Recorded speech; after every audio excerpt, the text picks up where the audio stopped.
Good evening, I'm Adrienne Arsenault. Andrew is away. Tonight, as COVID cases rise, Ontario cracks down on large parties. This is a serious situation, folks. We will throw the book at you if you break the rules. Bringing in the biggest fines in Canada, but with half of new cases untraceable, do the new rules go far enough? A fast, easy COVID test for kids, no nasal swab needed. The child tilts their head back and opens their mouth really wide. BC's new gargle test, one of the first in the world. Getting the flu shot could be more important than ever, so why aren't they available now? If we don't act really soon, it's going to be catastrophic. Doctors sound the alarm. Would you hit a patio in -20? Alcohol doesn't freeze, so we'll be okay. The push to keep outdoor dining going all winter long. This is The National. After weeks of watching the number of daily new COVID cases climb higher across the country, today a major targeted move by one of the worst hit provinces, Ontario. New rules and a new hefty fine for breaking them. To try limiting the virus's spread in areas seeing it most, gathering sizes for things like parties and backyard barbecues are being slashed in Toronto, neighboring Peel region, and Ottawa. Ignore the rules and you risk a fine of at least $10,000. Ontario's premier says this is aimed at reckless, careless people, but there are all kinds of exceptions. And Jacqueline Hansen tells us that has some health officials concerned. To people still going to huge parties, Ontario's premier has a few choice words. Must be a few fries short of a Happy Meal, these people. There's like 100 cars out here. For weeks, as cases surged, sites like these have been raising alarm. We had complaints come in about a backyard party.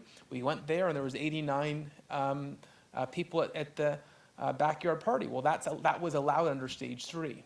Not anymore. In Toronto, Ottawa, and Peel, the maximum for private gatherings outdoors is dropping from 100 people to 25, and indoors from 50 to 10. That applies to parties, dinners, barbecues, or even wedding receptions if they are held in residences, backyards, or parks. Break those rules and the host can be fined a minimum of $10,000. Party goers, $750. We will throw the book at you if you break the rules. But unlike in BC, where banquet halls were closed entirely to limit the spread of COVID, in Ontario, large gatherings at those venues are still allowed, as long as the facility or business is staffed. That's not going over well in Toronto. It is of concern that some of these large gatherings, in particular weddings, which have proven to be a breeding ground for the virus, remain not subject to some of these stiffer regulations. Schools are also exempt. The province says they are structured environments with many precautions in place. It's just apples and oranges. Comparing it to a wild party in the backyard that people are drinking, hugging, kiss, and spit, and every other thing they could possibly think of. But the new rules still fall short, according to some health experts. Unless we change something, and I don't think it's just personal gatherings, I think it's weddings, restaurants, bars, strip clubs, schools, etc. You'll be talking to me again in the future about admissions to the ICU. Cracking down on those flouting the rules is no doubt a start, but it will still be weeks before it's clear if the changes go far enough. Jacqueline Hansen, CBC News, Toronto. BC is also asking people to stick to small gatherings, to keep their social circles to 6 people as infections spike there too. Today, British Columbia recorded a record high number of new cases, 165. Quebec adding an alarming 499 cases, but only 251 are actually for today. The rest are old, unreported cases from last week, delayed by a data backlog. It was Ontario that saw the biggest one-day jump in the country with 293. A close look at Ontario's COVID data from the last couple of weeks is revealing a problem. As Katie Nicholson shows us, more than half the active cases have no known source. It's been a long ride, but Stephen Grant finally recovered from COVID-19. I had the headache, the fever. I had issues breathing, so if I was sleeping on my side or on my back. Grant caught the virus in April, and it took 2 months to recover. In all that time, no one could figure out how he got it. Co-workers of mine, family, relatives, and everyone else panned out they were okay. So we're not really sure where it could have came from. There are currently more than 2,300 active cases of COVID-19 in Ontario. An analysis by CBC News reveals for 54% of those cases, it's unknown how exactly the person was exposed to the virus. And according to this epidemiologist, that's a problem. If we understand where people are getting infected, how they're getting infected, it makes it a lot easier to control. And unfortunately, at this point, we just are missing a lot of data there. And so many cases unaccounted for now spells trouble for the future. And this is really just the start. It suggests that we're going to be in for a pretty rough fall and winter if we can't figure this out. As rules have relaxed, some have let their guard down, getting too close, expanding social bubbles. And as the numbers of cases with no direct link rise, public health officials are repeating what has become a COVID mantra. We can't take our eyes off the target. We have to keep doing our distancing, wearing our mask. But Stephen Grant can't help but think that knowing how people like him got infected might help too. I would be happy if I knew where I could have got it from or how I could have prevented myself from catching it. But for now, all he can do is follow the rules and hope he never gets COVID again. Katie Nicholson, CBC News, Toronto. The outbreak at Western University has now grown to at least 28 students. We've seen some clusters of cases in individuals who in their probably first few days or first number of days back at the campus would seem to have let down their guard a bit and have had some events and activities. Well, most of the students live in 3 off-campus houses. Officials say they all came together in bars and at parties to watch a basketball game, even share drinks. The students are now in isolation. The outbreak has prompted the university to suspend many activities on campus. And a private high school in Montreal will close for 2 weeks after more than a dozen of its students and staff tested positive for COVID-19. Classes will continue online. This appears to be the first time an entire school was shut down in Quebec since students started the fall term. BC students will be able to take a new test for COVID-19, one of the first of its kind in the world. Kids from kindergarten to grade 12 won't have to have a long swab stuck up their nose. Instead, it will be as simple as swishing and spitting. Susanna De Silva shows us how it will work. The child tilts their head back and opens their mouth really wide. It's a new and less uncomfortable option. The water will taste salty, like the water in the ocean. To find out if kids have COVID, and it was developed here in BC. So there were a group of us that were discussing that we needed to have a sample collection method that would be easier, first of all, particularly for children, as well as for healthcare providers. And Dr. David Goldfarb is part of a team through the BC Centre for Disease Control and BC Children's Hospital. They have been testing to make sure the new collection method worked under guidance from Health Canada. We were finding it was performing very similar to the nasopharyngeal swab. Kids put salt water in their mouths and alternate swishing and gargling for 20 seconds. The sample is then processed the same way nasal samples are. It makes it easier without having needing a healthcare worker. We want to have it available for everybody. But the focus is now on children because of back to school and the challenge it can be to collect samples from kids. I think just for kids, and given the sort of this unfamiliarity with a nose swab, the swish and spit is going to be the option. There have been a few small studies around the world, but BC is one of the first places to roll it out, and they have made their information available for other countries and provinces who want to use the same method. Susanna De Silva, CBC News, Vancouver. We have new details tonight on our exclusive story from last night about the U.S. billionaire who flew to Canada and was exempted from the 14-day self-quarantine required by law.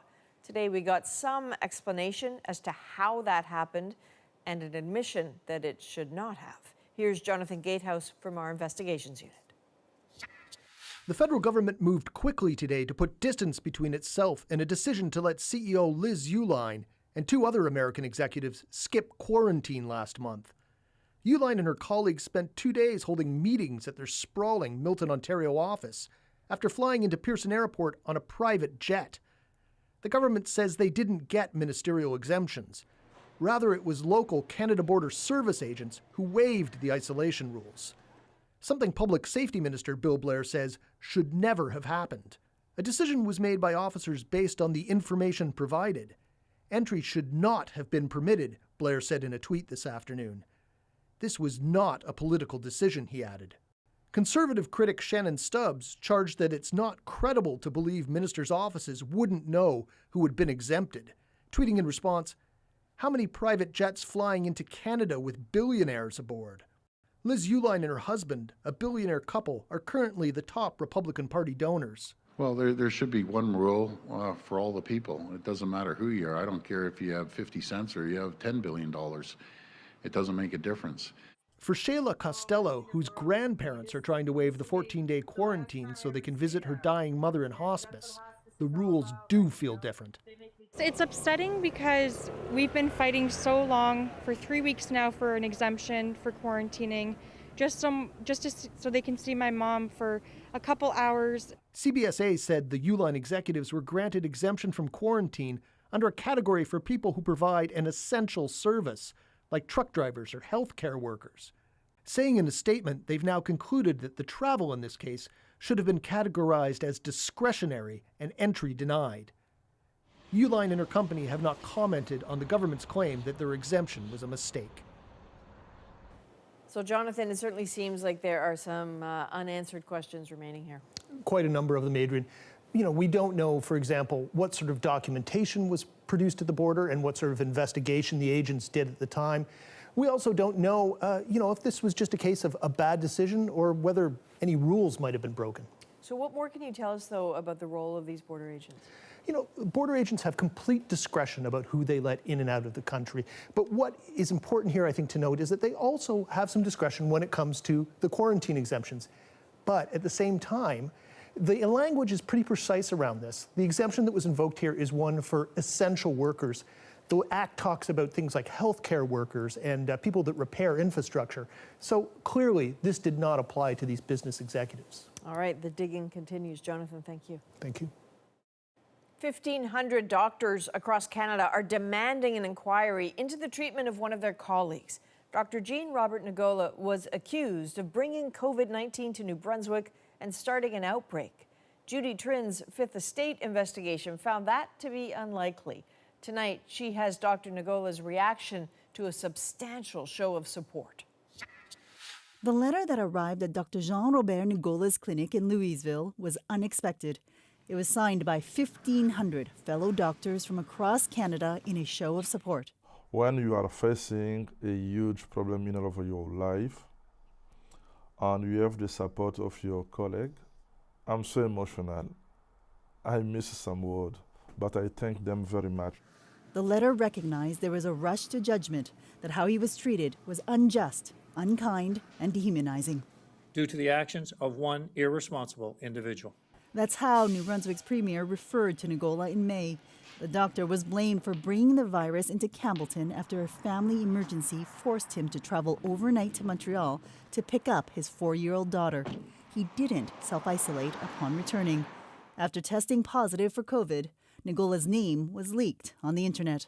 Dr. Ngola could have been any of us. Toronto physician Dr. Danusha Foster wrote the letter after the Fifth Estate reported that Ngola took the same precautions on his trip as other health workers. Dozens of local hospital employees live in Quebec and cross the bridge daily to work in Campbellton. If he were a white male, I don't think the backlash towards him would have been as strong and as sustained. On social media, there were racist attacks and even calls for Ngola to be lynched. He still faces a provincial fine of up to $10,000 for not self-isolating. But now, hundreds of physicians are demanding the New Brunswick government launch a public inquiry into how Ngola was treated. We need confidence that people can get tested and have their privacy respected. We need confidence that the government is not going to chastise other individuals, vilify other individuals. The fallout continues. More than half the doctors in the Campbellton region are immigrants. And since Ngola left town, 3 other physicians have resigned. Now the town is grappling with a doctor shortage on top of a pandemic. Judy Trin, CBC News, Ottawa. To the United States now, where Donald Trump has taken aim at the American education system, blaming school curriculums for inciting race-related protests. Katie Simpson has the details and the reaction. In the middle of a national reckoning on race, fueled by the shooting and killing of Black Americans by police, the president risked inflaming tensions further, attacking education programs that teach kids about the lasting impacts of slavery, saying they make students feel ashamed of U.S. history. The left has warped, distorted, and defiled the American story with deceptions, falsehoods, and lies. Donald Trump vowed to use the power of his office to develop what he called a patriotic curriculum. Statements that came after his attorney general dismissed the Black Lives Matter movement. They're not interested in Black lives. They're interested in props. A small number of blacks who were killed by police who they can use as props to achieve a much broader political agenda. And then said this about pandemic restrictions. Other than slavery, which was a different kind of restraint, this is the greatest intrusion on civil liberties in American history. Bill Barr's comments were swiftly denounced. I think that statement by Mr. Barr was the most ridiculous, tone-deaf, god-awful things I've ever heard. The Republican Party must do better. The rhetoric isn't helping Trump win over voters of color, who hold significant sway in key swing states, including Wisconsin and Michigan. This is not a man who's interested in expanding his base. He wants to retain who voted for him in 2016. Bill Barr used misleading information to make his point about the Black Lives Matter movement. Last year, 250 Black Americans were killed by police, and studies show they are 3 times more likely to be killed during a police interaction than white people.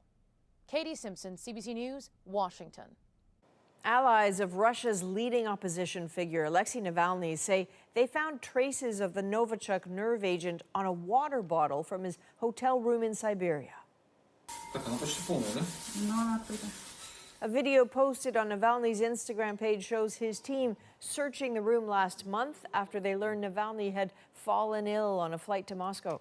He was later taken to Germany for treatment after being poisoned by what several labs confirmed was a nerve agent. The European Parliament said Belarusian leader Alexander Lukashenko should no longer be recognized as president when his term expires in November. 17 nations appointed a team to investigate alleged rights violations during the recent election. Lukashenko, who's been in power for 26 years, says he is the victim of a Western smear campaign. As police investigate Winnipeg fashion mogul Peter Nygard over allegations of sexual assault, one of his sons is speaking out. He says he wants to make sure the women involved won't be robbed of justice in the event that charges are laid. Caroline Bargout has our extensive interview. Adrian, the son is one of Peter Nygard's 10 children. He's asked us not to use his first name to avoid identifying his 2 brothers, who recently filed a lawsuit against their father for allegedly hiring a woman to have sex with them when they were underage. Their 79-year-old fashion designer father is under investigation in Canada, the U.S., and the Bahamas for allegations of sex crimes against women and girls. It's been really difficult to deal with. Yeah, I'm disgusted by all this stuff. It's been awful. 57 women have filed a class action lawsuit in New York alleging Nygard sexually assaulted them. That lawsuit is now on hold. Nygard's son says he fears his dad may choose to spend the winter in a country that won't extradite him in case charges are laid. I can't in good consciousness have this Epstein to Canada case end with him riding off into the sunset in Cuba, avoiding all charges with a pot of money offshore. In 2019, Nygard left the Bahamas before he was scheduled to appear in court over an environmental dispute. He was convicted of contempt of court and sentenced to 90 days in jail. He appealed the ruling. His son thinks his father will never go back to the Bahamas, his home of 4 decades. He believes that he's above the law. The law does not apply to him. There are no laws preventing Canadians under investigation from leaving the country. But this immigration lawyer says the more money a person has, the easier it is to find a safe haven. If Canada does not have an agreement with this foreign country to proceed with the extradition, there's very little the Canadian government can do. Nygaard's lawyer says his client loves Canada and has no intention of leaving. No charges have been laid against him, and he denies all of these allegations. The lawyer says Nygaard believes his sons have turned against him after his company's recent financial difficulties. Caroline Bargood, CBC News, Winnipeg. The military says it has called off its search for 2 teens in PEI. An intense rescue operation was underway today. The 2 17-year-olds were reported missing last night when their small boat capsized off the coast of western PEI. A third teenager managed to swim back to shore. The case will now be turned over to the RCMP. Flu season is just around the corner, and in the middle of a pandemic, doctors are waving a red flag. If we don't act really soon, it's going to be catastrophic. Up next, what we need to do to get ready. 2 opposition leaders are self-isolating. Cases are on the rise once again. So At Issue is here to talk about the throne speech and how Parliament moves forward. And how about patio season in December? We adapt to the cold. We can adapt to anything at this point. Restaurants are looking for ways to keep those outdoor spaces open. We're back in 2.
Welcome back. Given the pandemic, demand for this year's flu shot is expected to be way up. Health officials have increased the supply, but doctors are warning getting one may be harder than you think. Christine Birak has the details. Like many kids, Mila and Nora have never had a flu shot, but this year they're getting one, and so are mom and dad.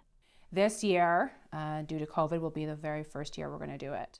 A survey for the Canadian Pharmacists Association found just 45% of respondents said they got the flu shot last year, but 57% say they plan to get one this year. Health Canada says it's ordered nearly 14 million doses, an increase of 2.6 million shots over last year. Doctors say they need those shots now, but most provinces are planning to roll them out in mid-October. If we don't act really soon, it's going to be catastrophic because we've got 2 really dangerous viruses that will be circulating very soon together. This is what a flu shot clinic looked like in January. The pandemic has now shut down most waiting rooms. And many pharmacies say they won't be doing walk-in flu shots either. Instead, you'll have to go online and book an appointment. So while demand for flu shots is up, getting one will be tougher than usual. In the U.S., at least one major pharmacy chain started offering flu shots in mid-August. Many family doctors say provinces need to act faster to prevent the spread of the flu. Which will make outcomes of COVID-19 worse. It increases hospitalization rates, it increases death rates. Ontario public health officials say they're working on it.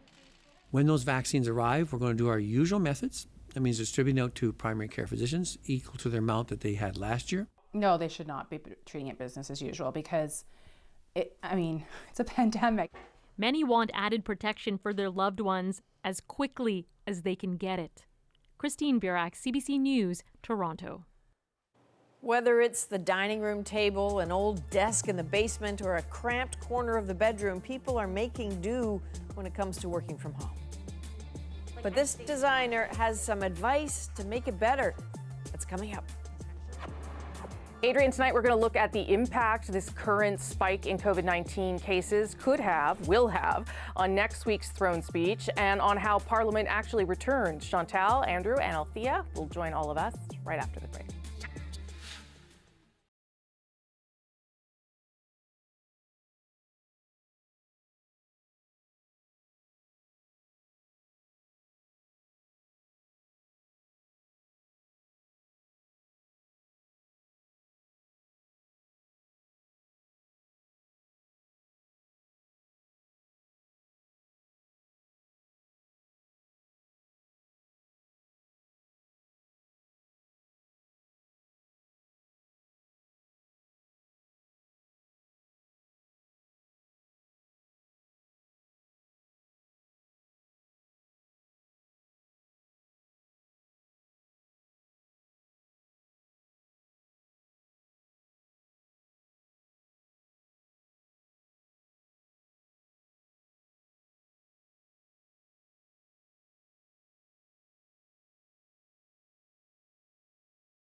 With just days to go until the throne speech, the Prime Minister has promised this kind of vision moving forward. Canadians deserve an ambitious plan for a healthier and safer Canada. A Canada that's fair and inclusive. A Canada that's clean and competitive. But things can change quickly during a pandemic. Cases of COVID-19 are now on the rise in many parts of the country, and 2 federal leaders are self-isolating, complicating what a return of Parliament actually looks like. So how does all of this change the tone and messaging in next week's throne speech? What is a safe way forward for Parliament? It's Thursday, and I'm here with that issue. Chantal Hébert, Andrew Coyne, and Althea Raj all join me. Good to see you all. Let's start with what seems to be a bit of a change in messaging around the throne speech. Certainly, the Prime Minister has said he wants to build back better. It's been transformational. dial down a little bit this week, at least in his public comments, in light of the spike in cases. Chantal, I'll start with you. How do you think it will change what we're going to hear next week? I think they did rein back some of their initial instincts to come up with a change speech from the throne. I think at some point they realized that outside of the bubble, people were not excited about the opportunities created by a crisis. They just wanted some stability. And so I'm not expecting a landmark throne speech, although I'll be curious to see what happens to the social safety net measures that the Prime Minister at this point still talks about. Yeah, I mean, he does say it's going to be ambitious, Andrew, so presumably there might be some sort of big, different, new idea in there, even if it's not all the things that we might have thought. We don't know because there's a different trial balloon every day. It's certainly true that they let off about a dozen of them in the previous weeks, some of which I think may have been, to extend that metaphor, brought back down to earth, if not by the objections of the business community, of economists, of people like David Dodge, Don Drummond, pretty solid figures who have expressed a great deal of alarm about what the government was talking about, then by polling and focus group data I suspect they're getting, which has been telling them that as Chantal was saying, people are not particularly enthused by the idea of using a crisis where people's lives are at stake to pursue a bunch of ancillary dreams that the Liberal Party has harbored for generations. But particularly as the numbers have come up in the caseloads, I think that is bringing the immediate crisis more to the fore, both in public perceptions and in the governments. But are there things that they could lay down sort of as markers, Althea? Because there are other countries that are taking this as an opportunity to shift how they're governing. Is there an opportunity here for the Liberal government to lay down different markers? Certainly, but I think to Andrew's point, the expectations on this throne speech were raised to such a point where it seemed like unless we were living in some socialist utopia by the end of the year, it was going to be a failure. We should all have free broadband internet no matter where we are, and everyone has free healthcare, and there'd be free tuition, and everybody would have a job, and everybody would be healthy, and everything was going to be great.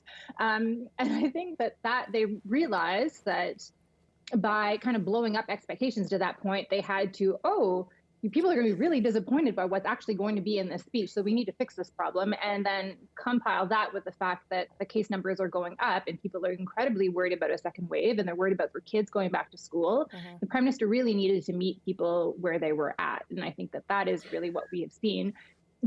Do we expect that we will see things on issues that are important to the Liberals that they feel are important to, frankly, other opposition parties as well, and to Canadians? Like, if there is nothing on childcare, I think it will obviously be a miss. But will we? Should we expect big, bold, transformational change? I think it's pretty clear that it's going to be a little less ambitious than what the Prime Minister was suggesting in August. So in light of that, go ahead, Chantal, and then I got a clip to play, but you go first. But the problem, I think, up to a point was that the mood seemed to be that the Canadians actually wanted change when what they want is a notion that the government is serious about the pandemic. I think they realized that it looked like they were chasing butterflies while everyone else was kind of thinking we're in deep trouble here. So big question mark. The other issue is transformational change, maybe announced in the throne speech. We will have a federal election long before any of those heavy lifting issues get off the ground. Right, because we're still in the midst of the pandemic. So let me ask you whether this sort of trying to dial down expectations changes the possibility of an election. Here's what the Prime Minister had to say about that earlier this week. I think it's irresponsible to say that an election would be irresponsible. Our country and our institutions are stronger than that. And if there has to be an election, we'll figure it out. I don't think that's what Canadians want. I don't think that's what opposition parties want. It's certainly not what the government wants. Andrew, how did you read that? I don't know because everybody's just spinning here. Look, it will all depend on where they're at in the polls. I don't see any incentive for anybody to be forcing an election. The Liberals are not free and clear of the Tories at this point. They're much closer than they would like to be, I think, at this point. And they have to get if the Liberals don't want to push for an election, then all three opposition parties or the major ones have to vote together to force one. And I don't see that happening either. So, and particularly, again, as the pandemic revs up again, if that's what's happening, I mean, what we know from the spring is a relatively slow growth, it seems, in caseloads can suddenly turn into a much larger one, the power of exponential arithmetic. And if that's the curve we're on, we don't know yet, but if we are and the cases really start to spike, I think the appetite among the public for an election will grow much less. But there was a successful election in New Brunswick. There's going to be one in Saskatchewan. There's probably going to be one in BC. I mean, those are all indications, Althea, that it's possible, even if the Prime Minister says it's not his preference. Well, I think the Liberals would like to have an election sooner rather than later. I mean, I think in many ways they'd probably like to go in the spring. Frankly, the Conservatives might like to go in the spring too. I don't know that I agree with Chantal. I think that it's possible that this government could last several years. I think, you know, the NDP has come under a lot of flack for basically siding with the Harper Conservatives and defeating Paul Martin's government when they had the opportunity of voting for things like childcare and the Kelowna Accord. And there has not been a more left-wing Liberal government in almost a generation since that one. So if the NDP wants to prove to its members that they are there and they can affect change, how could they not side with the Liberals? So short of the Prime Minister walking over to the Governor General and saying, I need a dissolution, please, I don't see why the NDP would vote against this Liberal government. No, especially because the NDP likes to then say that they were the ones that got the change. That's how they claim wins every time it happens. They will have to, explain why they are supporting a government that has so many ethical scandals and whatnot. But if they want to affect policy change, this is their opportunity to show their members and to show the people who voted for them that they can do that. Chantal. The last time the NDP was in that position, ethically challenged Liberal government, they did support the government and co-wrote a budget, and that was back with Paul Martin and the sponsorship scandal. But that position was proven to be unsustainable. And months later, when lots of things that the NDP should have liked was on the agenda, they did vote to defeat the government. So I don't see how the NDP can sustain the government.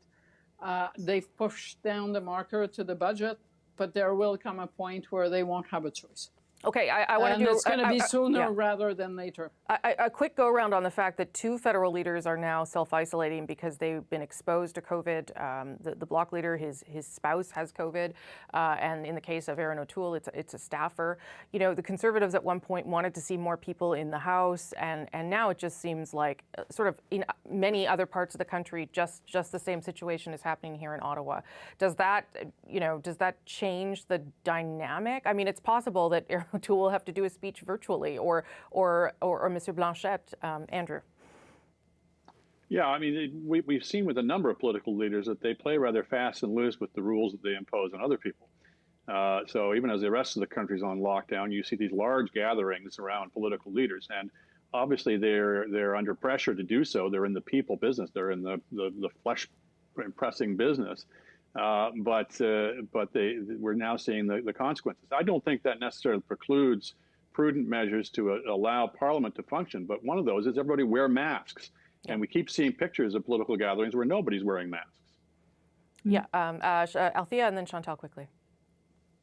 I think we may see, because of the fact that Mr. Blanchet and Mr. O'Toole are basically stuck at home, that there will be movement on things that the Liberals and the Bloc and the NDP have been trying to push for several months, which is remote voting.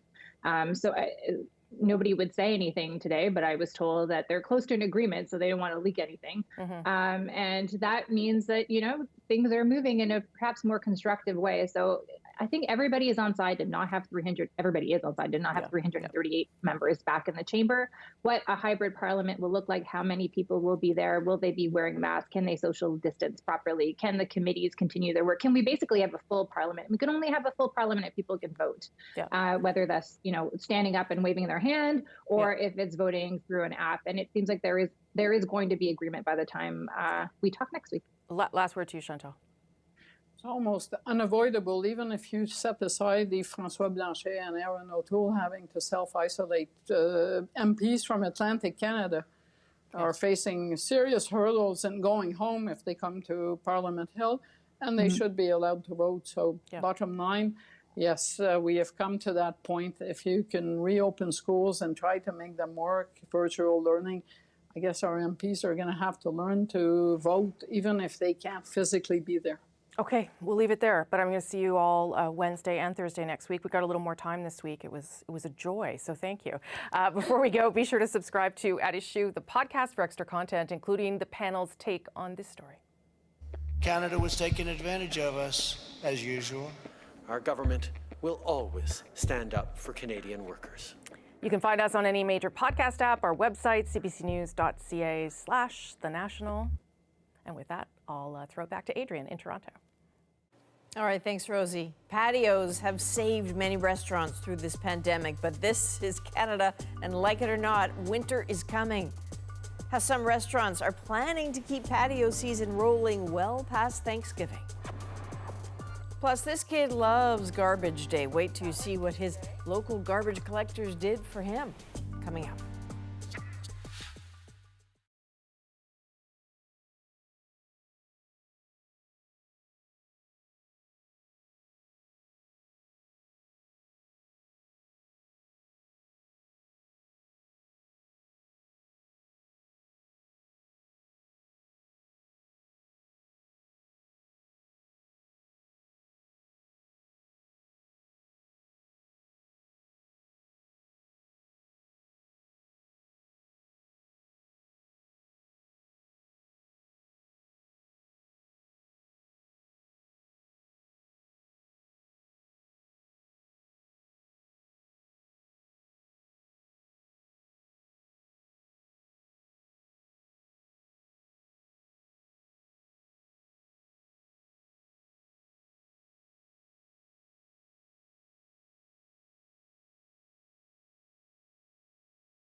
Well, the end of summer is days away, and the end of patio season isn't far behind, or is it?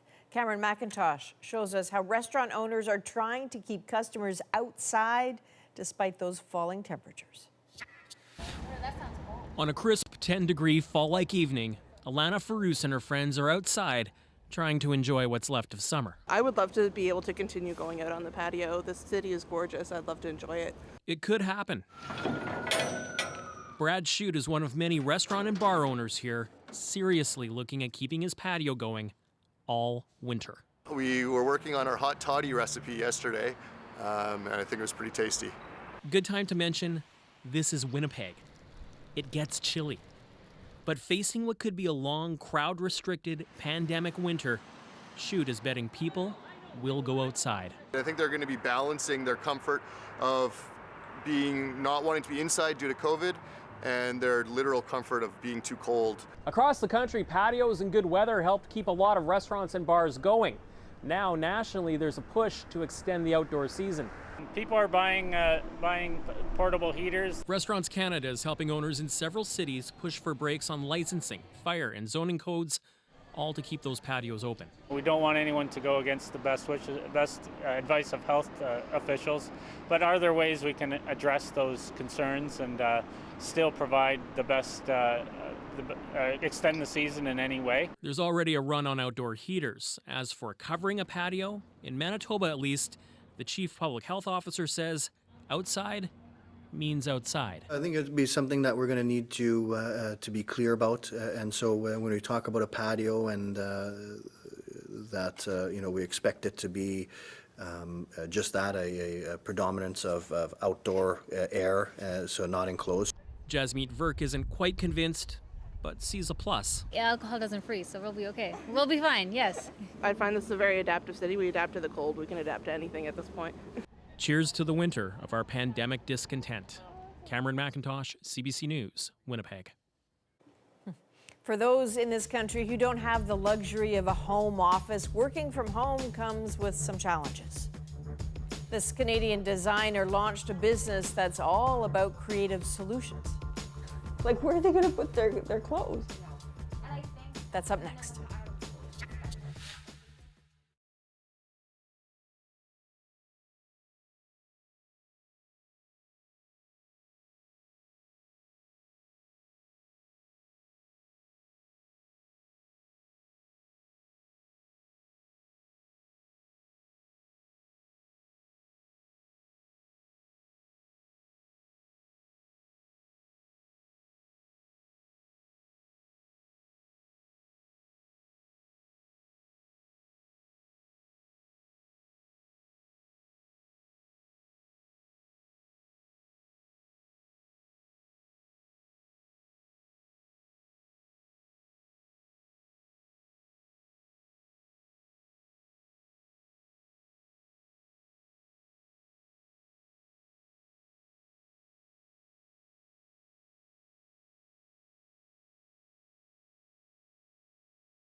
For the latest coronavirus pandemic updates, breaking news, and top stories, download the CBC News app now.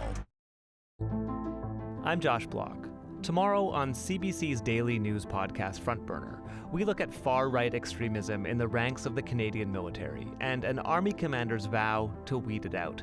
Subscribe wherever you get your podcasts. So it's one thing to work from home when you have the space and few distractions, but trapped in a small apartment with roommates or kids and now heading into winter? Tips on how to work from home that actually work are at a premium. Well, thankfully, there is a Canadian influencer to the rescue. Hey guys, welcome back to my channel. I'm Alexandra. I am virtually making over 2 different spaces. Space-starved Canadians looking for help are finding it from Alexandra Gator. After being laid off as home editor of Chatelaine, she found wings and her own business. Her Contortions of Tiny Rooms has earned 30 million views. And then I ended up putting the litter box in this closet. Because 6 months into the pandemic and chaos on the home front has turned into just another day at the office. How's the whole working from home thing going for you? Whoa! What? No! Wisdom and wit from an Apple ad pitching devices as the fix we all need. I got kids all week, and I have my mom all the time. But it's transformation, not tech, that is Gator's go-to. It's all about really dedicating a space, that you work at every day, and then creating a divide. Her fix is sometimes extreme. This closet in her one-bedroom apartment isn't for clothes. How are you going to convince someone that they don't need, where are they going to put their clothes? I know. Right now, I feel like for so many people, having 8 winter jackets is not as important as having an office space. Mm-hmm. We're making these big changes because we have to. Our whole lives and our routines have really shifted. Her target audience are renters who don't have the luxury of a home office. Those who say cramped, unstructured spaces affect mental health and productivity. Gator has felt it too. There was a time where I wouldn't do anything for a couple of days in a row. I just could not work because I did not feel motivated, and I feel like so many people feel that way right now. Finally, I'm going to add a basket, somewhere where she can just throw all of her cords at the end of the day. She says tweak little things to change big ones. Keep your desk, computer, documents, cords out of sight of your bed. Dress for work, set regular hours, and a commute of sorts. I think a lot of people, they're mentally getting into the work zone when they go on the TTC or they get their coffee at their favorite coffee shop beside their workplace, whereas that's not a thing anymore. So it's creating your own transition periods. For me, that's getting up in the morning, like I said, getting dressed. I make a coffee, turn on my diffuser. Battling loneliness is harder. Realizing that collaboration is so important, and being surrounded by people, like-minded people, is so important, and I don't think I'll ever take that for granted again. Gator's business is growing fast because the hunger for simple life hacks intensifies the longer this goes on. For her, ironically enough, coping with small spaces has enabled her to reach out to find a bigger one. She's grateful she can. Thanks for watching. So, little change here. 2-year-old Wolfgang loves garbage trucks. So for his birthday, an amazing surprise. What did they sound like when they came? They went beep, beep. Exactly like that. The pandemic friendship that led to a magic moment. Up next.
Mayday, mayday. The Sounds, October 5th at 8 on CBC and CBC Gem. This is Wolfgang. He recently celebrated his 3rd birthday in the company of some of his favorite people who just happened to be City of Toronto sanitation workers. So every Friday, Wolfgang waits for them outside of his house, and the workers will honk their truck to make sure he knows they've pulled up. They even call themselves the Wolf Pack. So when his birthday rolled around, Wolfgang's family organized quite a surprise, and this is our moment.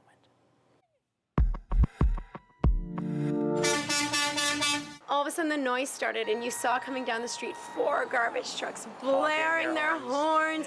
Guys are hanging out the windows screaming. What did they sound like when they came? They went beep, beep. Drew came out, and which Wolfie recognized immediately and was super happy to see, and took time to play with him in the garbage trucks. Showed him all his new garbage trucks. Yeah, they he were got here his for a birthday. good half an hour, 45 minutes, just taking time out of their personal time to make a little boy happy. You can play me with my garbage trucks. Wolfie's a really great kid. He's a really great kid. I like that kid, man. Seeing him enthusiastic about even just something as simple as, as what we do in our everyday lives brings meaning, shows the importance of everything that everyone does in society. All right, everybody needs friends like these. So this friendship started one day when Wolfgang put a "Thank you, essential workers" sign out next to his toy garbage trucks. He got to know the guys. Drew and DJ are his favorite. And when his parents said to him, "You can only have 2 people to your birthday party, who do you want?" he said Drew and DJ. That is a national for September 17th. It's my mom's birthday. Good night.